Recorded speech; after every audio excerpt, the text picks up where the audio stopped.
Born in the shadow of the Sir Viv Richards Stadium, Antigua has a local hero on their hands.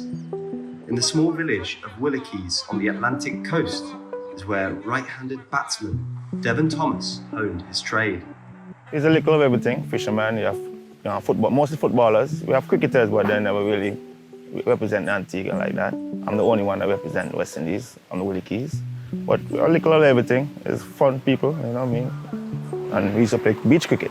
So the beach is mostly my part of my growing up scene. Whether on the beach or on the road, it was Devon's grandfather who recognised and nurtured his talent.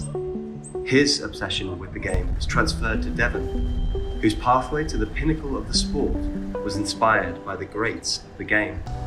My inspiration there was my grandfather name is Cecil Thomas. He's from Windies.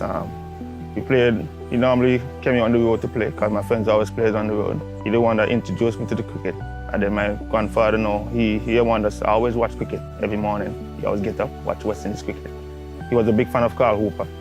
So yeah, I see Carl Hooper and Bear Lara and Shibnai Chandapal, Sarwan. Those guys gave me the opportunity to say that I could make it. As a motivated youngster, Devon often worked at the stadium so close to his home.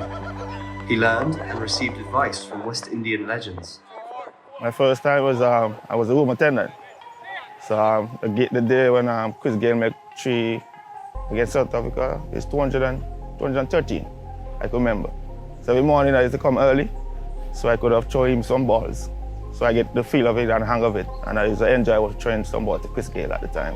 I was a big fan of Jack Callis, Kevin Peterson growing up. I normally be an aggressive batsman. Ricky Ponting, a big inspiration as well. So I base my cricket around those guys. The way how they play the cricket is a more attacking batsman. So I grew my cricket around that type of bat. Then, the breakthrough, as he was selected for the under-19 squad. It was a great experience. Getting picked for the under-19 for West Indies. It was a poor moment to represent the West Indies. My first innings was a half century against South Africa. Wayne Parnell, he shot me on the helmet, so I remember that moment. Now, the 32-year-old is on the cusp of earning his maroon cap after 12 years in the wilderness. Having plied his trade mainly as a wicket-keeper batsman, it was actually his bowling exploits that the selectors spotted, a weapon in his arsenal that he may have to revert to as he seeks his Test debut.